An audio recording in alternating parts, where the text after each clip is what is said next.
everyone. Welcome to episode 63 of Formidable Opponents, a show that pits three people who have known each other virtually their entire lives in a series of conversations as we argue what is best in a variety of fun, engaging, and critical pop culture topics we all debate about. I'm Randall, and with me as always, Bob and Joseph, and today's topic is best 90s dance song. God help us. In an era where misanthropic rock and a new age of hip-hop started to dominate the scene, tucked away in its small corner of the pop music stratosphere was dance music. These songs were about love. These songs were about dancing. These songs were about fighting. These songs were about people who loved dance fighting. As ephemeral as the time was, and yes, as ridiculous as some of the songs were, you cannot deny the impact that dance hits had in our society during the 90s, and the job security it provided for middle-aged German DJs with thinning hair. The artists of that time period left an impression. A-list acts like Madonna and Cher soon took to the studios and created their own dance hits, mimicking the sounds of the time. Though they had bigger budgets, better producers, and better equipment, their work is not quite as fun to talk about as our spandex wearing friends whom we all have left behind. This week, Formidable Opponents ask the question, are you ready for this? As always, I'm joined by two guys who never trust a big button to smile. Bob and Joseph, how are you guys doing? Baby got back. Yes. Here's the biggest question I want to know. Backstreet Boys, everybody, why does he ask, am I sexual? And why do all the boys respond, yeah? What is that the response he was looking for? That's what I want to know. You know, I think it's like he's trying to convince himself, like, am I really? And the guys are just pumping him up. Yeah, saying, bro, yeah, dude, you're ready to go. Yeah, dress like a mummy and get out there. Yeah. What's going on, fellas? Oh, good, man. Good. Sorry, guys. Radio world, podcast world. My voice is in and out this week. We talked about it last week. I had COVID, and this week returned back to work and all that good stuff. And my voice kind of lost. So if I sound a little off, it's cool. I'm still sexual, right?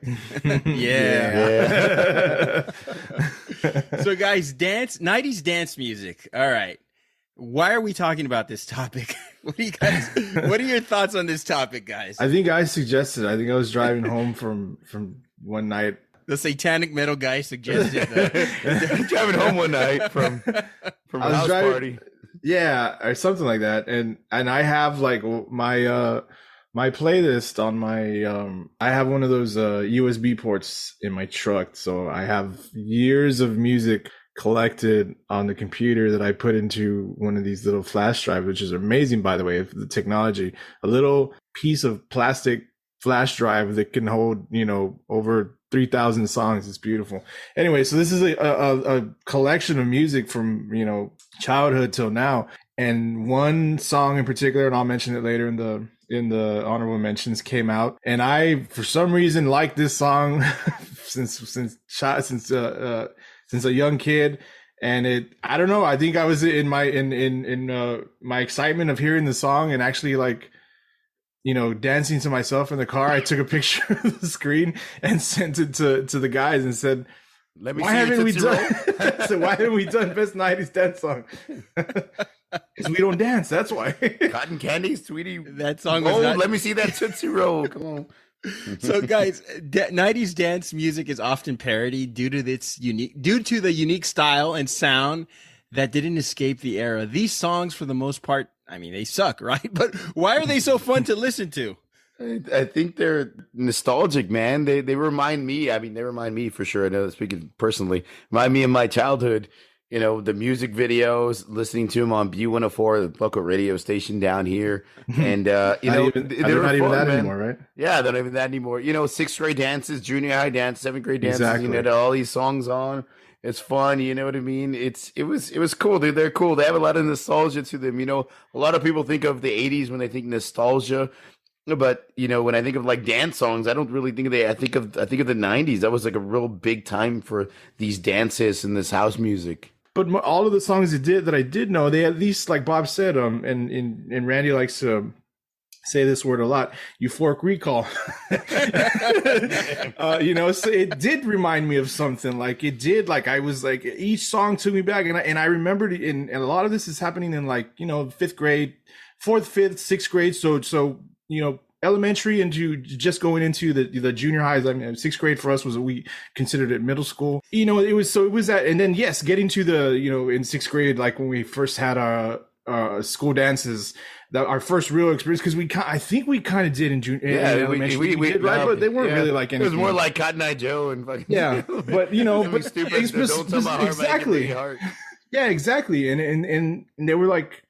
At least fun times. You remember? And elementary used to be fun, and then junior high, you go and embarrass yourself because you're trying to get girls to notice you. Yeah, that was I think for me, guys, it's a little bit different for me since I am older, and he's not that okay. Yeah, he's not that much older. I tried to make him feel good, but then I said no. This is not. This is okay. These songs are bad, but I mean they are nostalgic for me. These were the first songs I danced to. I mean, I'm old enough to remember sweating out Zimas to La Clique's "Call Me." I'm sure I was wearing a FUBU jersey. I don't know. FUBU. It's not our fault that this was our soundtrack. This was the soundtrack to our most carefree times. But I think it's also the disco corollary. Like a lot of our older cousins and uncles, they like Pink Floyd. They like, listening. But, Pink Floyd wasn't moving asses. You had to go to the discos and listen to Casey and the Sunshine Band and the Commodores and all these other bands in order to dance. And I think that's why we enjoyed these songs. I mean, some of these songs are shit songs, but I may have taken off my t-shirt and swung it over my head during "This Is Your Night" by Amber. Jesus, that's where they kicked out of the club. That's where they kicked out of the club. So why do you guys think there are so many one-hit wonders in this genre? I mean, it's packed full of them. We saw a lot of experimental type of music and a lot of house music and a lot of, like the 80s had a lot of one-hit wonders too. And in the 90s, we're kind of changing the sound and changing directions of music. And I think by doing that, a lot of these bands, a lot of these groups, a lot of these singers try different things. You know what I mean? They still had a little 80s vibe, but then they would try a different thing with the sound or try a different type of song or beat or whatever the case was. And that's why we saw they would have big hits with these experimental songs. But for the most part, their catalog would still be somewhat 80s, or the rest of the songs didn't quite fit the new 90s sound, so to speak. So I think that's why we saw a lot of these one-hit wonders, come and go. But I think you could say that about any generation or decade of music. A ton of one-hit wonders. There's also the fact that all of these songs, at least there's something about them that sounds the same as the other one. Yes. So really, like, there wasn't any real creativity. It's not a bad thing.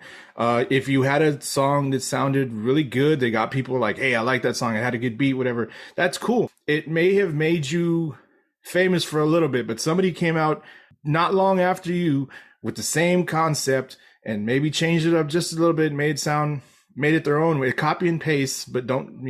Are you talking about Ice Ice Baby and? No. That's but that's that little ting. It's different. No, but yeah, there's. I mean, there was so many of them. There were a dime a dozen at the time. So, I mean, as long as you got your one, then that's good. I mean, everybody else that came after that. I mean, there wasn't really, like I said, there wasn't any major creativity. So how could anybody like really, really succeed if somebody's just doing the exact same thing? And, these songs were big high school hits for me. And we grew up in a border town where a lot of high school kids on Friday nights would go to Mexico because they could drink and they could listen to this music. And I if you've listened to earlier episodes, I never set foot in Mexico in high school because my dad said the first thing they're going to do is kidnap you and they're going to put jumper cables on your balls. So I never went to Mexico, but all my you didn't like the Flamin' Dr. Peppers? No Flamin' Dr. Peppers for me. And the thing is, all my friends were listening to these songs. All my friends who went to Mexico, they would say, oh, you got to check out this song. And these songs became the sort of soundtrack of our, cruising to the mall or going down the streets in our junk cars. And it's just one of those things that it just reminds you of childhood. And that's why it sucks. So you dressed like Kurt Cobain, but you were jamming out to Belle Biv DeVoe? Yeah. Exactly. But just to conclude this, you can't go from la da da dee da da da da to Don't Let the Sun Go Down on Me. That's why I think these bands didn't have anything much going for them. There was no progression and they were very pigeonholed. I think these bands all had the same thing. And speaking of same thing, What is your favorite '90s dance music trope? Let me throw out some things for you. Was it the guy randomly rapping in the middle of the song? Was it the woman badly harmonizing the chorus? The constant repetition? The songs taking themselves way too seriously? The overuse of singlets and spandex? Or what was your favorite trope? The spandex was fucking cool, but I think it's the repetition. You saw a lot of this in the 90s. Like a lot of the dance songs, there's not a lot of lyrics to them. It's just like they repeat the same shit over and over and over again. It's all about the beat. So that's probably my famous trope. And then again, the spandex, not only were the chicks wearing it, the dudes were wearing it too. And they were acting like they were so fucking cool, which is pretty embarrassing. I'm sure they're looking back on it now like, what the hell was I thinking? Yeah, a lot of these songs are, I don't like I don't want to say badly harmonizing, but I'd say overly way too excited during the harmonizing parts. An example of this can be heard in, what is it, Dre Day from Dr. Dre. At the end, there's that one girl that's like harmonizing the ice, and she just goes way too crazy. Like, girl, this is Dr. Dre's song. It's not your song. Like, calm down. Just that girl at the end, yeah. Like, slow down. But so yeah, it'd have to be the constant repeating phrases and the beat, the love it. I think God, having Rico, that's a shout out to you, Rico. Having a random rapper for me was just like it had to. That's happen. your favorite? Yeah, the random. That was rapper, your favorite thing, the random rapper. The random rapping in the middle of the song, the guy coming out and just like breaking up the song and having like a 20-second rap. I always thought like every one of these songs had to have a rapper come out, and a rapper nobody's heard of. Like, yeah, nobody's heard of it. Nobody ever heard of again, right? Yeah, exactly. Who the fuck is that guy? Do you guys think any of these artists could have had bigger careers? Do you think like Rednecks who sang Cotton Eye Joe if they held on long enough, would Chris Stapleton would have collaborated with them, or what do you guys think? Where'd you come from? Where'd you go? My favorite meme with that is the spider that you see in the restroom, and you go get a shoe so you can come back and it's gone, and they play the "Where did you come from? Where did you go?" That's the meme. You ever seen that? That's pretty funny. Anyways, yeah. Go ahead. No, I don't. No, these songs, these artists, they were doing one thing, and they had that one album with that one song that we all knew, and the other songs off of that album probably sounded very similar. Just look at it, and we'll get to it. Just look at your own list of honorable mentions. How many of those people actually do you know any other songs from them? One band, but we'll get to that. We'll get to that then. I want to know which one it is. No, I don't think any. No, these were. Like we say, the 90s rock scene was way too too strong, way too powerful. Dance hits were there for the good time. But in the 90s we had rock. Pop was massive as well. So we were just getting into what was going to happen in the 2000s. So no, I don't think that any of these people would have had bigger careers. Okay, guys, let's go on to honorable mentions. Bob, who do you have for your honorable mentions? Dude, I have a lot. I'm not going to mention all of them because then we'd be here all day. The 69 Boys, Tootsie Roll. That's why I almost picked this one, dude. Let me see that Tootsie. Oh, man, they played that at junior high dances so much. To the left. It was the only song you knew how to dance to because it was the easiest fucking, stupidest fucking dance move you could do, right? Come on, ride the train. Everybody would just get in a mambo line and be running all over the place. Sir Mix-a-Lot's Baby Got Back. That's one that, I thought he should have had an amazing career after that song. That song was such a huge hit. He kind of like fizzled after that. The Magarena, sorry, had to fucking mention that stupid song. I hated it, but everybody danced to it. Everybody knew the dance moves to it. They even had it at Congress. I saw a video of them doing it at Congress for some fucking reason. Really weird. We have Grooves in the Heart. We have Hadaway. We have Belle Biv DeVoe's Poison. One of my favorite songs of the 90s. Favorite songs. Great song, man. There's a lot to choose from. These are just some that really, really stood out to me. What do you got, Joe? Everybody by Black Box. I love it. Ow. I don't know why. Ow. Yeah, I like Cleveland Brown. Ow. Yeah, that's hilarious. I've been thinking about you, London Beat. That's a good one. Love that song. Like you can't mention this. You can't talk about this topic without mentioning "What Is Love" by Hadaway. Yes. This one's for my boy Rico. "Move It Like This" by K7. Love that one. Cotton Eye. I did have Cotton Eye Joe by Rednecks. Missing. You're so eclectic. I got Missing by Everything But the Girls. A shout out to Lindy from Turn of the Millennials. She picked that as the worst music video, I believe, but I think she liked the song, but she hated the music video. It's a good song, actually. This was gonna be my pick. I thought I was gonna go with this, and this is the song that I was listening to in the car when I said let's do this topic. I know nobody knows this one. Ein, zwei, Impulse sein by Modi. I know you mentioned earlier this week, and Randy's like, "What the fuck is that?" Yeah, I didn't even know that song, and I don't know why I heard this song. I don't know when and where long ago I heard this song, but I liked it. But anyway, and of course, the local '90s dance favorite everybody knows, La Charanga by Fandango USA. You just labeled yourself from the valley, sir. Congratulations. All right, so my honorable mentions, I had Rhythm of the Night by Corona, great song. I had Rhythm is a Dancer by Snap. I had The Power also by Snap. The Power was that's okay, you're right. They did have two. They did have two, and I think The Power was like one of the first big dance songs. I remember they used it for a movie called The Perfect Weapon with this guy who's supposed to be like the next Jean-Claude Van Damme. Was it Steven Seagal? No, it was Jeff Speakman. Yeah. Oh, no, he was a that's legit just as bad. badass. That's just as bad.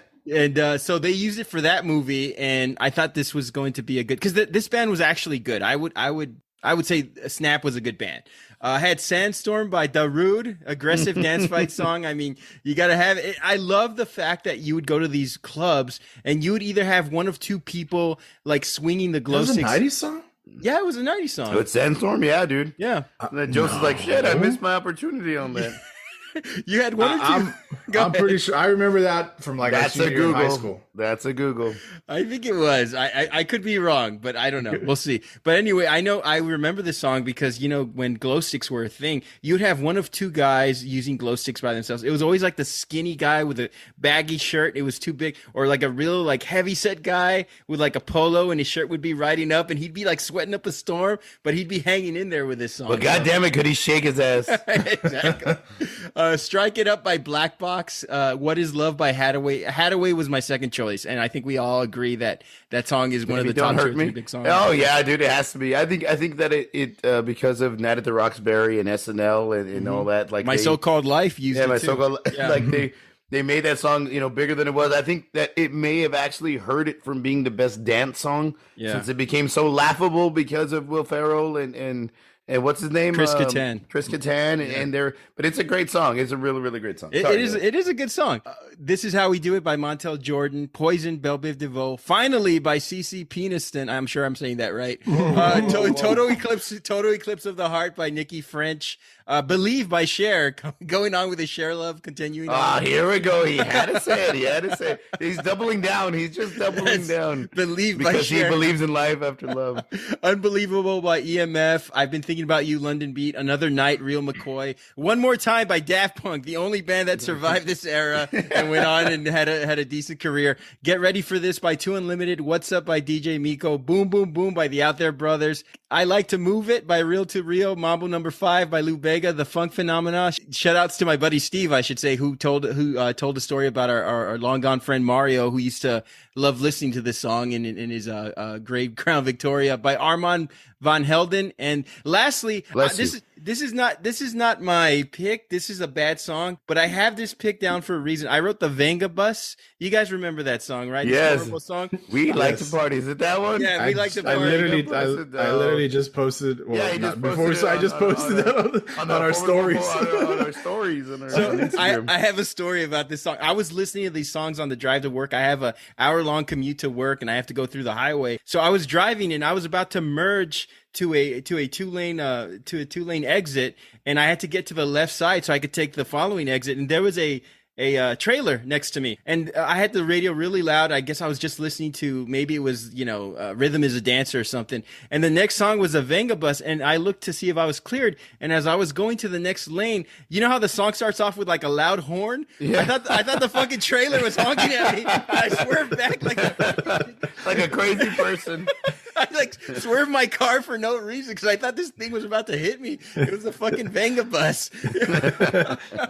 So anyway, that's party. We like to party. So those are our honorable mentions. And before we go on to our selections, we want to talk about our partner, Athletic Greens.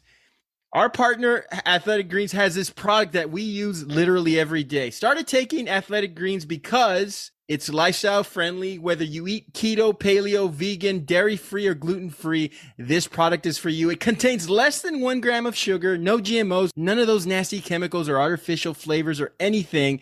It tastes good. It's good for you. It supports better quality of sleep and recovery. And Athletic Greens is just that. It's a small micro habit with big benefits. It's the one thing you can do every single day for yourself. Treat your body right with Athletic Greens. It costs you less than $3 a day. You're investing in your health, and it's cheaper than getting all those different supplements for yourself. Check them out, Athletic Greens. They've been a great partner with us for this campaign, and we want to thank them for extending the campaign with us. And they've just been phenomenal to us. athleticgreens.com/emerging. Again, check them out, athleticgreens.com/EMERGING. That's Athletic Greens. All right, so now we're going to go on to our selections. And I'm going first. Best 90s dance song. I got to go with the one that it's on everybody's mind. Gonna make you sweat. Parentheses, everybody dance now. I'm going back to middle school. You got to scream that, Rando. Everybody dance now. Right. I'm going back to middle school for this one. This song was originally written for a band called Trilogy. Ever heard of them? No. You would have if had they not passed on this song. This song immediately received heavy radio and MTV rotation. It was a huge dance hit. What Robert Savilis and David Cole, the CNC of CNC Music Factory, did was they took account of everything that was hot at the time. Ice-T, hot musical act. Okay, let's get a guy who sounds just like Ice-T, and that will hook the audience. They hooked in the dance crowd, the fitness crowd, the rap, hip-hop, house, new school, and even rock with the guitar they had. And they even had Martha Wash, a legitimate singer, sing the chorus. She wasn't deadpan lazy like many of the other female vocalists in this genre. She was a powerhouse singing the hook. And with her sinewy voice, more on that in a minute, that checkmarked every box. This song was just formulated. It's like it was made in a lab to get people moving, to get people singing and dancing. Guys, this topic is dance, and this song is a party starter. And as dated as it may be, it's still a fun time. It's a staple of pop culture. It's featured in such movies as Space Jam, Sister Act, Old School, Jarhead, among others. TV shows like The Simpsons. During that scene where a bunch of steelworkers turned their factory into an all-night dance club, we work hard, we play hard. All right. It was featured on The People versus O.J. Simpson when O.J. was killing it on the dance floor instead of the side alleyway. Oh, shit. It's cold-blooded. Video games like NBA 2K18 and Just Dance 3, and it's solidified on Jock Jams Volume 1. Look, the dance moves in this video, and they're not too difficult. I danced to this video with my kids. No footage available, thank God.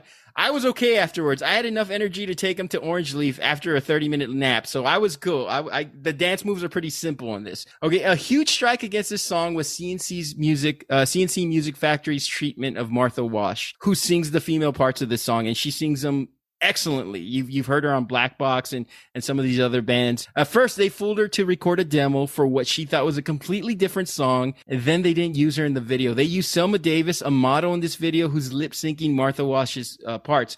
Martha Wash was an older, heavier set woman, and this video is 1,000% about image.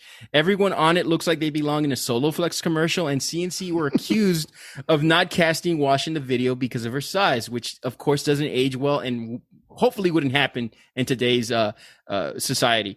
This wasn't the first time she was whitewashed. She sang on 3 #1 dance hits for, as I mentioned, Black Box, and she was replaced in those videos by a model as well. While she sued both the Black Box and CNC producers, she reached a settlement and had a solo record deal. But despite all the craziness, this was a big Billboard chart topper. Forget all the background that's going on. Let's just think of the song exclusively. It's still a song that you can't help but move to. I think this song, although it's very 90s in its core, it's aged extremely well. I think you could put this song on now. You're at a party. Put this song on. Everybody's going to either reminisce, they're going to have a good time, or even the young people will dance to it because they know it's pop culture nostalgia. They know what a big hit it was back in the day. And it's just a song that's timeless because even though it takes place in a certain time, you can play it anywhere and people will have a good time. And that's what dance song and dance music is all about. What do you guys think? You lost me when you said that they have the it's the Mr. Pibb version of Ice-T singing in the background. I don't know why. For some reason, this song reminds me of Will Smith in The Fresh Prince of Bel-Air doing his stupid dances like he always did in the fucking show. For some reason, I don't know what it is. Maybe there was a scene where he actually did it to this song, but this is one of the great dance songs of the 90s. It really is. I don't like the fact that they say everybody needs to get on the dance floor. Like, motherfucker, I'm going to go just... And when I'm ready, when I've had enough Jack Daniels, I'll get out there. Just give me a second here. Give me a second, bro. I'm trying to build up the courage to get up on there. All right. It's a really great song. You nailed it with like the rapper in the middle. I don't like the fact that they brought in a model and they whitewashed the lead singer. Like I don't think you need that kind of shit. You know what I mean? No, I agree. There's plenty of great singers, body type, sizes, smiles, colors, whatever the fuck. Everybody was, especially in the 90s, man, where everybody was having a good time. Motherfuckers were wearing, Bobby Brown was wearing leotard for goddamn sake, and like shiny fucking dressy shoes and leotard. And you're caring about body image of the way you look. Give me a fucking break. Have you seen some of the 90s dance moves? Terrible, terrible, terrible. But this is one of the great songs. If I like the rapping in the middle, it is kind of really cheesy Ice-T, deep voice that kind of throws me off a little bit. When I first heard it, I honestly thought it was Ice-T. Then when I found out it wasn't, I was like, oh, that's bullshit. Change your voice, bro. We're trying to copy. But it's a great pick, Ryan. It really, really is. I don't have too much complaints about it, but it really is a great pick. Thank you. That's the first time I didn't shit on his pick. So happy. Congratulations. So happy. An angel just got his wings. He's smiling so much, everybody. These songs, like, we all love them. We all have some kind of special memory that we think about when we hear them. Yeah, this is obviously this is a great song. The whole backstory that you mentioned and the crap behind it's obviously pretty crappy.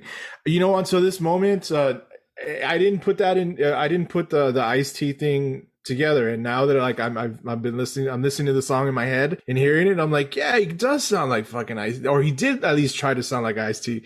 That's pretty fucked up, and it's crazy because I never put those two together. This song has incredible.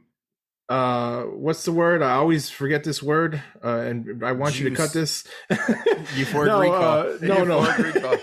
No. The term for it, it can be used a lot commercially. It's got to this day, I'm pretty sure we've heard it in a commercial. It's never going to go away. It's never going to go away because it can be used. Dance again. It can be used in a ton of movies. I'm sure it's come out in a movie recently. I remember it in a movie with Chevy Chase back in the days. Weird movie. It was a movie called I think it was called Man in the House. He was playing like the step. Yeah, it was. Mother, for sure. With Jonathan Taylor Thomas. There's a scene where it's white guys, white men and their kids doing they're like part of an. I don't want to get too far into the movie, but anyway, there's a whole scene where they're all dancing.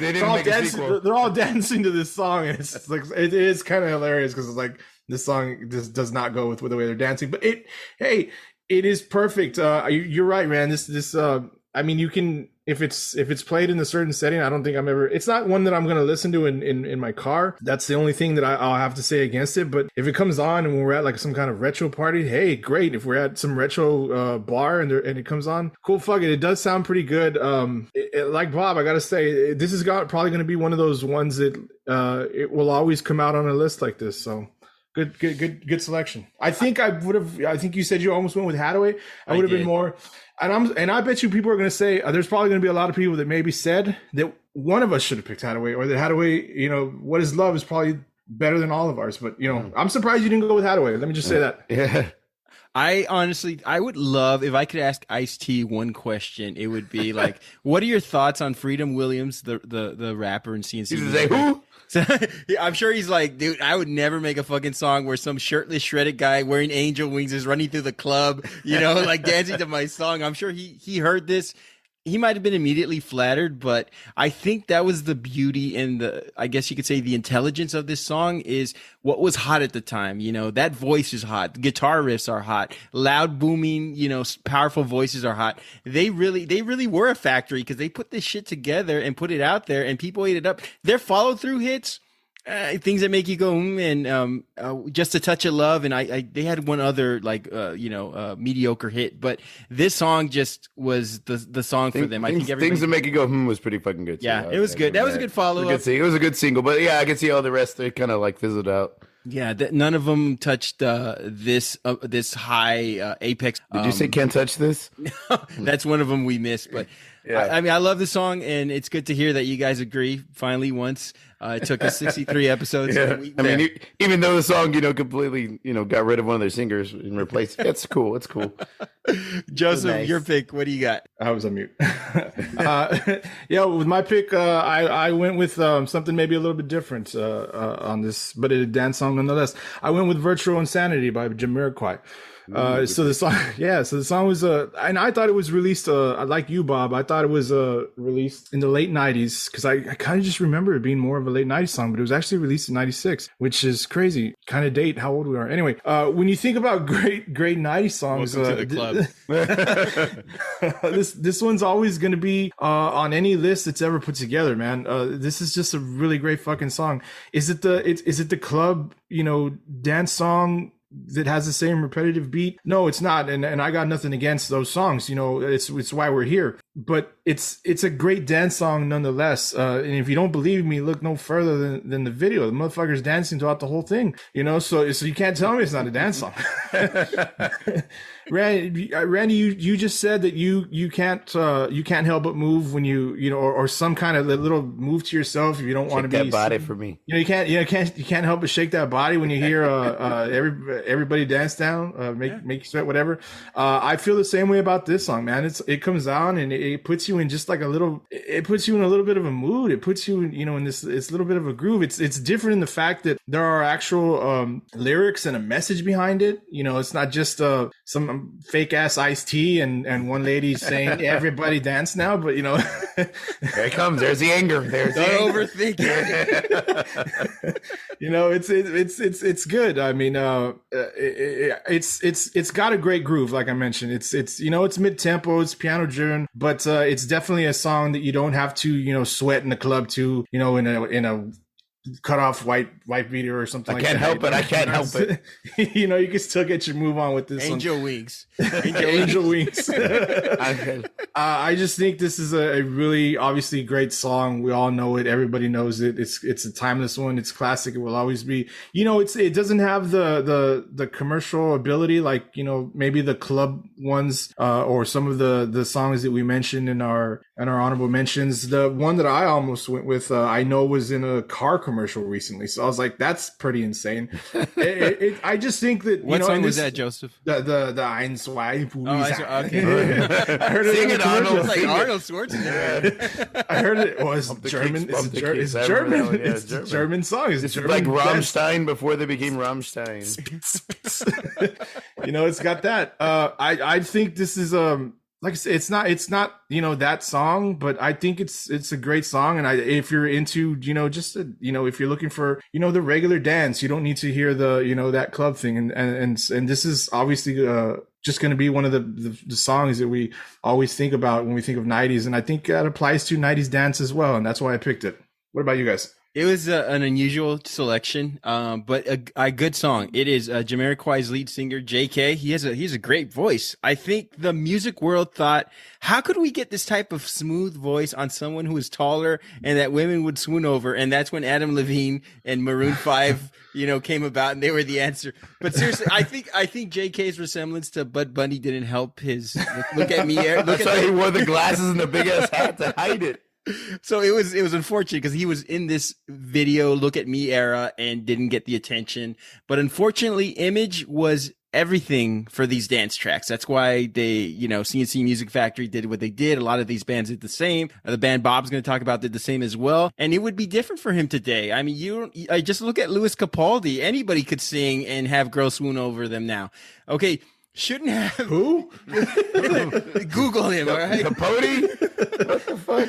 Shouldn't have worn that big hat looking like one of the Fat Albert kids. I'll leave that. All right. Okay. This is great background music. It really is. That's a Pharrell. It's great background music for a laid back bar or like a ritzy piano bar. I mean, can you dance to it? Sure. I'm sure there are many old rich guys who hang around those places and have awkwardly danced with younger, beautiful women to this song. I mean, I'm going to give Jamiroquai a backhanded compliment. They were too smart for dance music in the 90s. And that's saying something good about them. They sang about it. They sang about environmental issues, third world debt. This band had a legitimate conscience and nobody in the era was here for it. I mean, the lyrics for this song, it's intelligent. I mean, it's too intelligent for this era. Lyrics for this era was shit like "I'm too sexy for my cat." And how dare so it's okay for you two to do it and Bono, but not Jamiroquai. I get it. It's dance music though. It's supposed to be stupid. Okay, could they have taken the low road, been less prescient and more poppy? Sure. I think Virtual Insanity had a cool video. It won at the time when the MTV Awards were actually they're happening right now. When they actually meant something, those accolades were adding up for Jamiroquai, and I think it gave him a false sense of security. The song is an in-between song. You can dance to it, yes, but how would you really want to dance to it? I mean, it's like, what kind of environment sexually good for this song? The celebration of this song is that it's great. It's a great background song when you're, maybe when you're buying your first bong. I don't know. It's too advanced and stylized. Give me dumb, catchy chorus, a fun, loud sound with my dance music. Give me hooks. Give me stupid shit. That's what dance music is about. It's too laid back, not enough energy. Great song, just not a great dance song. What do you think, Bob? I think that you're going to get shit on by a lot of people.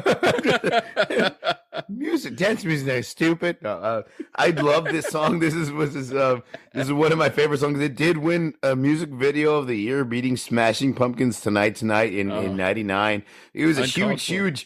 It was a huge music video. It's a great song. It really does have this cool, laid back, chill vibe. I like the reference with the old guy dancing with the young chick at like a fancier bar, whatever. I can see that, but this one has a really, really cool vibe. Does it scream 90s? No, but it was a great dance song of the 90s, and it really has that badass little vibe. It's completely different. It's not repetitive. It has some cool lyrics. The music video was very innovative. The guy had a cool little look. He was different, from a lot of shit that we're seeing on. So I think it was a cool pick, man. This is one of the ones that popped in my head. It's different because, obviously you think of like house music and, the repetitive, the jock jam type music that comes out when you think of 90s. But this one was in the 90s, and this one was extremely popular in the 90s, especially with that music video. So I think it's a good pick, Joseph. Do I think it was the best one? No. Do I think it was different from 90s? For sure. Did it take place in the 90s? Definitely. And I think it was very cool. It kind of transitioned us. It was a cool little music vibe, dude, that I think we saw a lot of in the early 2000s as well. So it's a good pick, man. I like both your picks. This is the first time. I mean, wow. I'm surprised, maybe because I was sick and now, Randy talked about angel wings and I thought maybe I should be a better person, but whatever it is, it's a good pick. Good pick. I think we would have, if we wanted it to be specific to a, specific dance type of the 90s, we would have said that. And I think, and that's why, since we just said 90s dance, we left it open to this, hey, this not so much clubby, but a groove, maybe a groover, groovy type dance, you don't have to fucking, be in the club, spinning, light sticks, like you're fucking, you're living your Star Wars dream. Hey, I lived it. What I will say about Jamiroquai, the band, is that they did have and then you look at the other songs that they did. They had that one, I think it was called Canned Heat. It's more famously used in that scene in Napoleon Dynamite where he's dancing. Oh yeah, that's a good one. And that came out in the 90s, is what, later 90s, but that was another song that they did. And it's a different, it's not the, it's a different vibe. It's a different vibe dance. So I get your all's point, and we'll see what the listeners say. But yeah, I went with I went a little bit different with my selection as far as you do. But that's cool, man. That's cool. I hear your points. I hear them. Bob, what do you got for us?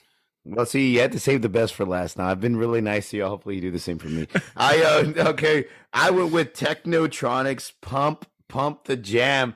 the biggest, the best, the most recognized song of the 90s, a worldwide hit that kicked off 1990 with a bang.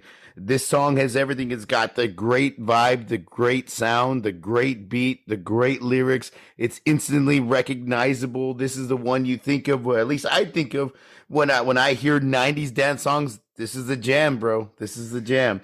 It was the first house song to ever become a hit in the United States. This is a song I could see Kid and Play jamming to and dancing to on any one of their shitty movies because they're all exactly the same. House Party looked like House Party 2. Everything was all the same. I just think that this is the song that reminds me so much of the 90s. A 90s dance song. You need a 90s dance song? Technotronic. Pump the Jam. It was a huge success. This huge massive success, not only in the United States, but all over the world. So at every club in like 20 different countries, they were jamming to this song in the 90s, man. It was huge. It was massive. It hit number 2 in the Billboard's Hot 100. Damn you, Michael Bolton, and your beautiful hair and beautiful smile. He was number 1 at the time. But reaching number 2 for a house song, a dance song, it really is pretty amazing. To be in that kind of category, to be that popular as a huge hit on the radio, as well as like in the clubs and in bars and stuff like that. So people just jammed to the song. This is the song, man. This is the song everybody was listening to all around the world, and not just at your uncle's house after the kids went to sleep at midnight. They were jammed to this everywhere. It's one of my favorite songs, and it just brings up so many, so much nostalgia. It makes me think of the 90s, the music video,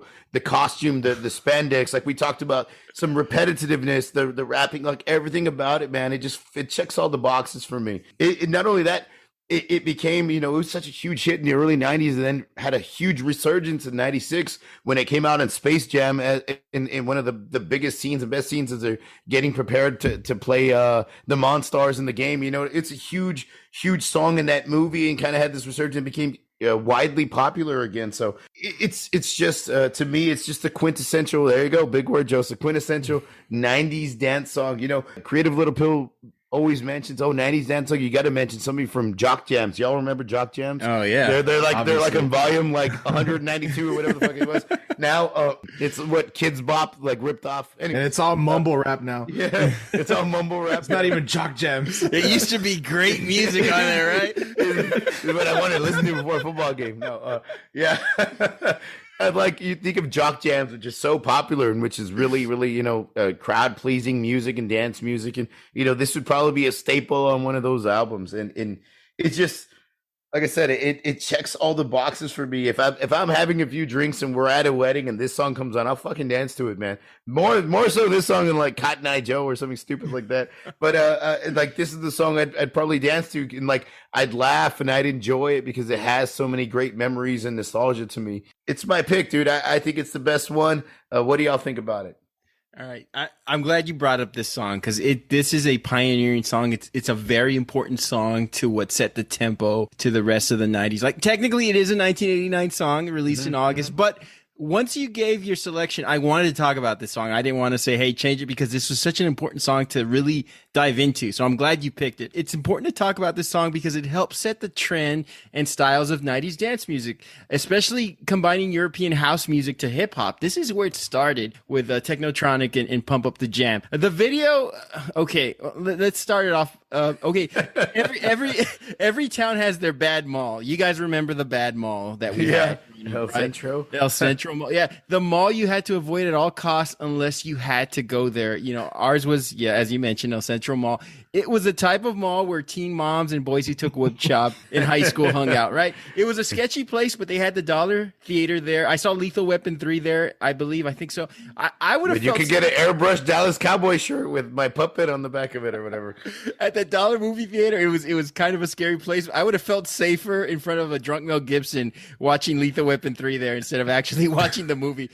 Anyway, this mall had a photography center where all the homeboys and homegirls commemorated their friendship and their love for Looney Tunes gangster wear which was a thing for some reason, and they would take pictures at this mall. And for some reason, the video looks like it was shot at the mall photography studio at the mall we're talking about, El Centro Mall. If you are prone to seizures, or you woke up if you wake up hungover, you might want to stay away from watching this video. I mean, how many watercolored backgrounds do you need in a video? Yes, all of them. It's a good song, though. I mean, 250,000 cholos can't be wrong. So this issue I'm going to talk about is image. Manuela Ya Kid K, we talked about this with Martha Wash. Ya Kid K Kamosi was the lead vocalist on this song and most other Technotronic songs, but she was not in the video or the album cover, which instead featured African-born, I believe, fashion model Feli, who lip-synced the lyrics. And Feli had nothing to do with the recording of this song. She didn't even speak English. You could see her lip syncing, and it was terrible, right? Many attributed this to Ya Kid K's tomboy look. You know, Sex and Image were selling these songs, and the producers took her out of the equation of this video, which was unfair, just like it was unfair for Martha Wash and CNC Music Factory. And she was later featured, Ya Kid K was, in the other Technotronic videos, and she made those videos pop. She had such charisma, such style that I don't know. They made a horrible decision keeping her out of this video. Yeah, ridiculous, dude. Yeah, ridiculous. It was a terrible decision, but a great song. It's a good club song. It was a great club song. I've been to enough 80s retro bars full of people in their 40s and 50s to know that if you play this song at 1:30 a.m., an ambulance will be called. This is a public service to anyone my age. Do not drink and dance to this song past midnight. You guys are like gremlins. You're going to fall. You're going to hurt yourself, and we're too old to lift your ass up, okay? You don't look good dancing to this. Go home, help your kids with their homework, and go watch the rest of Downton Abbey. Do not dance to this song drunkenly at 1:30 a.m. if you're over the age of 40. You're not going to do yourself any favors. Technotronic's Get Up, to me, is their more infectious 90s song. I love that song. It works great for shampoo commercials, and it features Ya Kid K. And it's a better quality produced video. Get Up is a great song, too. I think Pump Up the Jam was sort of the appetizer for the band. You gotta move this. Great song. I remember the song now. Sorry. Yeah. No, it's a fantastic. You can sing the rest of it as far as I care, because it's a fantastic song. You know, the recipe just wasn't there yet. They were still in the kitchen cooking, trying to come up with something. I like the song, but it's not quite as infectious or memorable as that other song or some of the other dance hits. The song has to be fun. The song is fun, but it's not as fun as Get Up or some of these other songs. Joseph, what's your opinion? Because we're able to do this on Zoom, I can mute myself. So when Bob started his defense of this song, I went ahead and opened up YouTube and I put the song on. The music video. I played it on in the background so I can hear it while Bob's doing his thing. I can hear both of them going on. Thought you were really agreeing with me. You were just nodding your head. Yeah. No, I was going with the song. Why did your arms go up above your head for a minute? Shit, you were doing. Let me see that Tootsie Roll. You know what, dude? I gotta say, a lot of what you were saying, I was seeing it and I was hearing it, and I was like, you know what? I think I hate to say this, but I think a lot of people are going to agree with Bob, but I think a lot of people are going to agree with their own picks. I know. He says that every week. I'm sorry, dude. Yeah, it's true. No, I don't say that every weekend. No, I don't say that every week, because sometimes you make. No, I'm saying you should say it. But this song has one of the best intros for a 90s dance song that I've ever heard in my life. I was listening to it in the beginning while you were doing your thing, Bob, and when you think jock jams type shit, when you think of getting I know it's supposed to be a club, it can get you pumped to go out and maybe start dancing, but boy, does it start motivating you for like sports too. That fucking that intro, that boom boom boom, like I can't even fucking do it. Like that's just crazy. Michael Jordan Space Jam, dude. Exactly. That's oh my god, that intro is so awesome. This song. Yeah, you're right, Bob. It does check off of the box. It's highly repetitive though. Yeah, I don't think it's a bad thing. I mean, and as I was watching the video too, I even let it play and hear it while Randy was talking. Yeah, I see all that. And you know what? You all picked some shitty bands that did horrible things to the singers. Yeah, I'm the only one that picked the right moral guy. The moral guy. He wasn't very moral choosing that hat. This song is definitely up there, dude. This is probably one of the greatest. I mean, that's what we're talking about. The greatest 90s dance songs. This is definitely going to be on this list. I have so many. This song was played so many times. We heard it. So I mean, maybe no, it doesn't. Like I don't think that affects I think this is one of those guilty pleasure songs too that you like. If it comes on and you're on the radio in your car, so you don't want to roll down the windows, that's for sure. But you definitely want to hear it, and you don't mind hearing it. And you'll move your arms when nobody's moving, when nobody's watching you. If you're driving on an own, you can do it. But as soon as you see the car pull up next to you, you're gonna stop. This is definitely up there, man. This has everything. It's got it's got it all. It's definitely a great pick. It's definitely a great song. You mentioned the other one. What is it? Move It? What's the other one that you said? Get Up. Get Up. But the one that Bob, you gotta move your body. Yeah. Get up. Yeah, you know what? That's actually That's a good two song. songs. Two songs. Yeah, they're good songs. Yeah. Two songs for the person. At least they weren't a one-hit I was wonder. wrong. Yeah, they weren't necessarily a one-hit wonder, man. This is a great selection. This is a great song. Its commercial ability is amazing. This song can still be used today. I'm sure it's still used today, and I'm sure it's probably still played in stadiums and arenas, like basketball arenas. Yeah, to get people started. They probably tweak it and add some other random shit, but they at least, man. All I know is like if you're at a stadium, mainly basketball, I'd say, just because the imagery of Space Jam and Michael Jordan with this song. Apparently somebody tried to do a remake of it for the Space Jam 2. I haven't heard it. Like out of principle, I'm not gonna fucking see that movie or hear that stupid song. But apparently they remade the song for that movie. I would never see that. There's only one Space Jam, and that's Michael Jordan. But yeah, you put this lights go down and you hear this, like the fucking crowd's gonna lose it. They're gonna get ready to hopefully see their team win. Great pick, man. I was thinking about Get Up, and the first time I heard that song, by the way, you're disqualified because it's an 80s song. But anyway, the first time I heard Get Up was during Doogie Howser. He was fighting somebody. This was a guy who was a medical. You remember Doogie Howser, who was like a teenage doctor, Neil Patrick. Yeah, of course. He was gonna fight somebody. The great NPH. So the training montage had him like training to this song. That was the first time I heard Get Up, and it was just a memorable scene. I wanted to ask you guys, so I brought up the Jock Jams Volume 1. I wanted to talk about the songs that were 90s, because they have a couple 80s and 70s throwbacks on here that we didn't talk about. Twilight Zone, 2 Unlimited. What are your thoughts about that one? Is that a good dance song? Do you remember the Twilight Zone? You'll have to sing a little bit more. Okay, let's sing it, baby. Sing it. All right. I don't know that one. Strike It Up by Black Box. Did we mention Strike It Up by Black Box? Strike It Up. That's a good one. Yeah. Get ready for this too. Well, we mentioned that one. Let me see what else. Oh, one that we didn't mention, and I think everybody would smack us upside the head because this is a great dance song. It Takes Two. It takes two to make the thing go right. Yeah. That's a good one. Great song, man. I Want to Rock Right Now. Yeah. Oh shit, dude, we totally dropped the ball on that. You know what? I'm surprised, song. And I thought about it right now. Nobody's mentioned the. Y'all ready for this? I thought I mentioned that song, wasn't it? Did you? Yeah, Get Ready for This. Yeah, 2 Unlimited. I mentioned that one. Is that in your honorable mentions? Yeah, honorable mentions, yes. I'm sorry, man. I don't know the fucking name. Who was the other one? DJ Easy Rock, or what was it? Yeah, Rob Bass and DJ Easy Rock. Yeah, Rob Bass. Hip Hop Hooray. Hip Hop Hooray is on there as well. Naughty by Nature. That's hell yeah, dude. That's a good one. And it has, I think those are the only songs we didn't mention, but those are all great songs. A little disappointed we didn't. You didn't mention Pray. We got to pray just to make it. Oh today. Yeah, we got to pray. Anything by MC Hammer immediately disqualified. I mean, when you're the only guy in the world that could dance those moves, I mean, do that? Yeah. I mean, what kind of, you go up to somebody, say, hey, you want to dance, and they start moving side to side? It doesn't work for me. I don't know what was going on with MC Hammer, but great picks all around. I honestly think that these are fun sort of songs to revisit. I was listening to them all week, as I'm sure you guys were too. And was there anything that really stuck out to you as far as like, I used to think these songs were in a time capsule, but they persevered. Would you guys say so? Yeah, I agree, dude. I think they're really good, man. They make you feel good.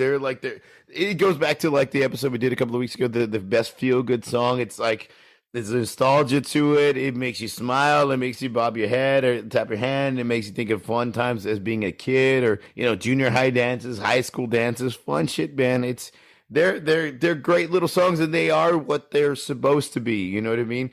Nothing special about it. You're not going to put them on when you're drunk because you want to cry or you want to have some feeling and sing along to the lyrics. No, these are the songs you put on to dance around to laugh with, to reminisce. You know what I mean? They're just good. They're just good old fashioned fun. I love this type of music. So many memories that came up when you're hearing these songs. A lot of fun times as a kid too, because in the early 90s when some of these songs, because the whole 90s dance thing's been going on for it lasted the whole decade. I don't think there was always songs like this to keep going every year throughout the 90s to keep it going. So I have memories of some of these songs in elementary, and I have memories that go all the way up to junior high, and then when we got to high school, I became music became no, I've been a metalhead for a long time. I know. But we just the 90s, the dance music, I don't know, I'd have to what was the shit, how did it sound in the early 2000s? I don't remember. I think the club Who Let the Dogs Out sort of came Is that out. what So early 2000s, yeah. I think the club, the Euro dance. We're too old at that time to give a shit anymore. We're just like, you can dance. I think it was a big change. So this was some really good stuff, and like Bob said, they didn't need to be anything more than what they were.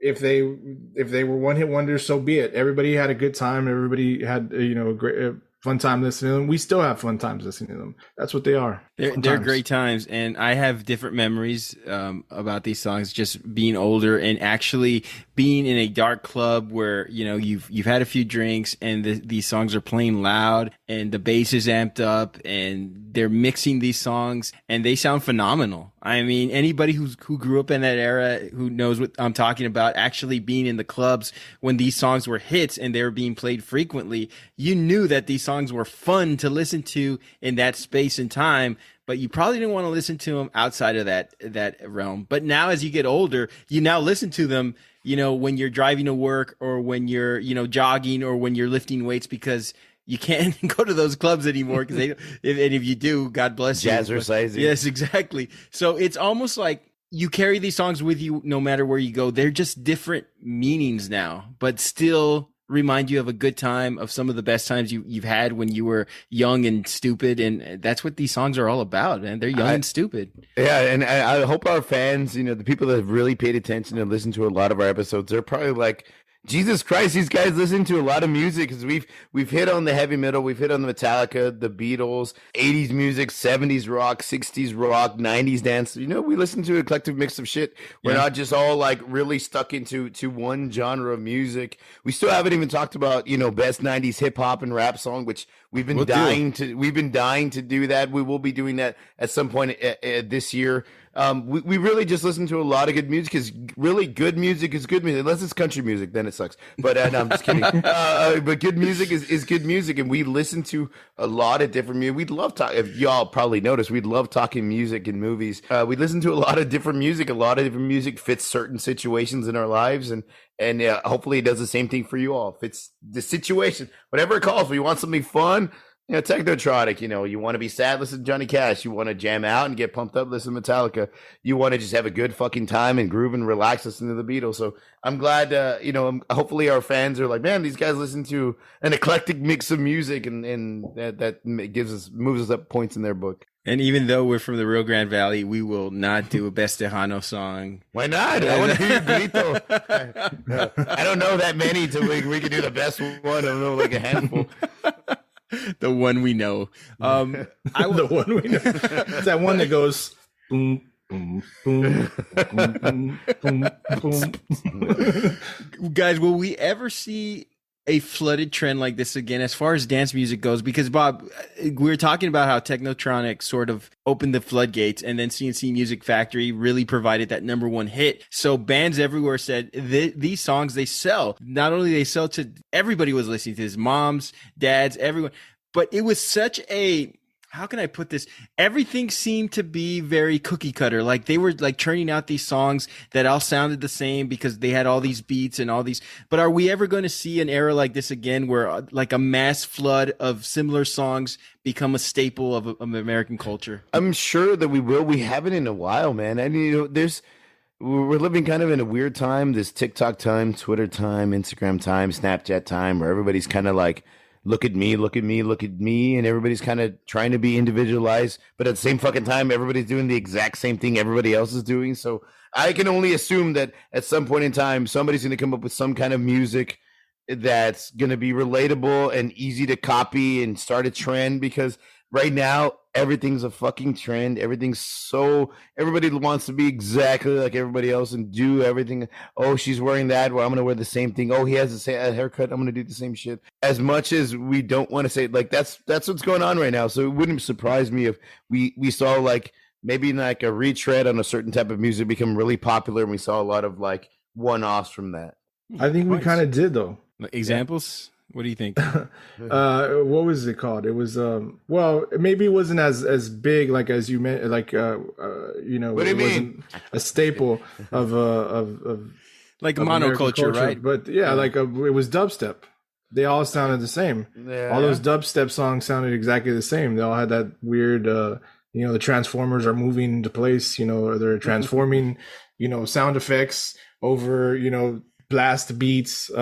We still have that, I think. I mean, but it wasn't.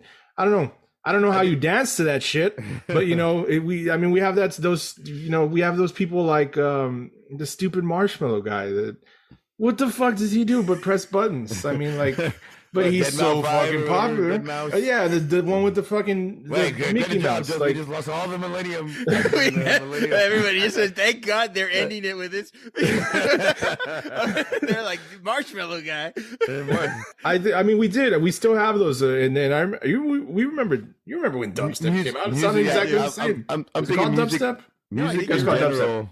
Music in general right now is not very good. I want it to be. I hope there's this big resurgence, but I don't see like anyone leading the way and leading the charge. And this is our generation of music. This is our decade of music. You know, 2020. You know, decade of music. I just don't see that right now, man. I think everything's kind of like okay. I agree with that, but I mean, I'm not. I got no complaints. I'm talking about all genres. In general. No. I got no complaints with the music that I listen to. There's some new shit that I listen to, but I can see your point. There's nobody now, and there hasn't been anybody that's going to be like, you know, like we all say, like Metallica or the Beatles. Nobody's ever going to do that again, is what you mean, right, Bo?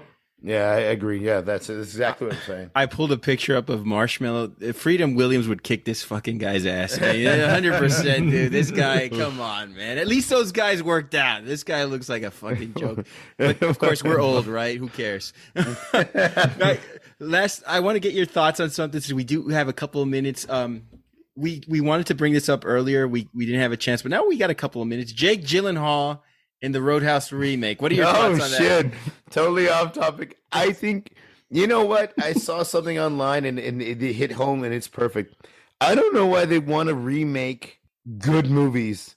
You know what I mean? The Roadhouse is a great movie in the 80s. I don't know why they want to keep remaking that movies are always really, really good. Why don't we remake the shitty movies of the 70s and 80s that had really good concepts or really good ideas, but, you know, they just didn't, you know, either the money wasn't there, the actors weren't there, whatever the case was. Why don't we remake those? Why the fuck are we remaking Roadhouse? You know what I mean? I think it's a bad idea.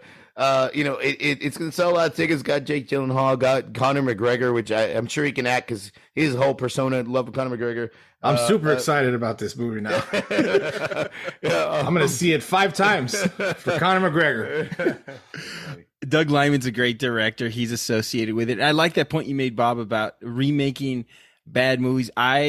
I love a movie called Streets of Fire. I've talked about it in this podcast before. It really tanked in the box office. I wouldn't mind if you remade that movie because it had an excellent concept way before its time. But you're right. It's the movies that were good. I mean, I know Roadhouse was keeping the lights on at TBS for 20 years. Yeah, no shit. TNT, right? But I mean, the original Roadhouse movie is so good. I don't think you need a remake. I mean, do something else. I don't see like there's some good technology's moved up and there's better CGI and better graphics, so we can do something like if somebody wanted to do the Monster Squad, a remake of it. I think I'd go for that. Yeah, that would be cool. But they have to keep the same idea with the kids cussing and the kids. You know, do you think Monster Squad was a bad movie? It wasn't a bad movie.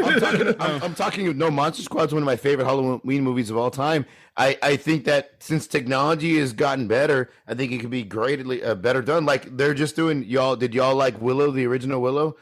I think HBO Max is releasing a brand new series, Willow, and it has the original character and it has updated. You know what I mean? Because back then, you know, the graphics and shit like that weren't as great. So doing an updated version of that could be good. But if it's just like guys drinking at a bar. You don't need upgraded fucking CGI to see, what's the name pull some guy's throat out or whatever. I wonder if his ass.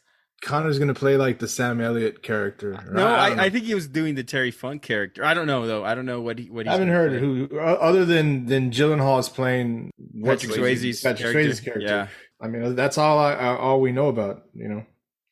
I mean, nonetheless, we're all gonna watch that fucking movie. I mean, we're all gonna like watch to compare it to the. I'll watch it when it comes out for free after I've been drinking. But guys, great talk about 90s dance songs, a lot of memories, and that's our show, everyone. Listeners, we'd love to hear from you. Hit us up and let us know what your favorite 90s dance song is. Most importantly, let us know what you think about the show. You may reach us at formidableopponents@gmail.com. You can follow us on all forms of social media. Please rate and comment on our Apple and Spotify podcast. When you vote on us, when you give us 5 stars, that helps us out a lot. So Apple, Spotify, if you can just take a moment, give us 5 stars, leave a comment. We'd love to hear from you. Want to thank Creative Little Pill for the awesome artwork this week, as always. And join us next episode. We will be back in 2 weeks. We're releasing this episode a little later, but we'll be back on September forgot the fucking date. Hold on. We'll be with a huge episode, though, by the way. We'll be back with a huge episode on September the 19th, or September the 20th, I should say. We're coming back with a very special 2-parter. Our first take on a top 10 list as we debate top 10 rock bands of all time. That's going to be a 2-part episode. We're going to do 10 through 6. We're going to do 10 through 6 and then 5 through 1. We're excited about that. So it's going to take us a little time to form our opinions and do some research. So we're excited about that. So hang on tight. We got plenty of great episodes you can go back and listen to. And we're excited about this week's our episode on September the 20th. Top 10 rock bands of all time. So for Bob and Joseph, this is Randall, and we'll see you all soon. Take care, everybody. All right. Butterfly. It's a rope.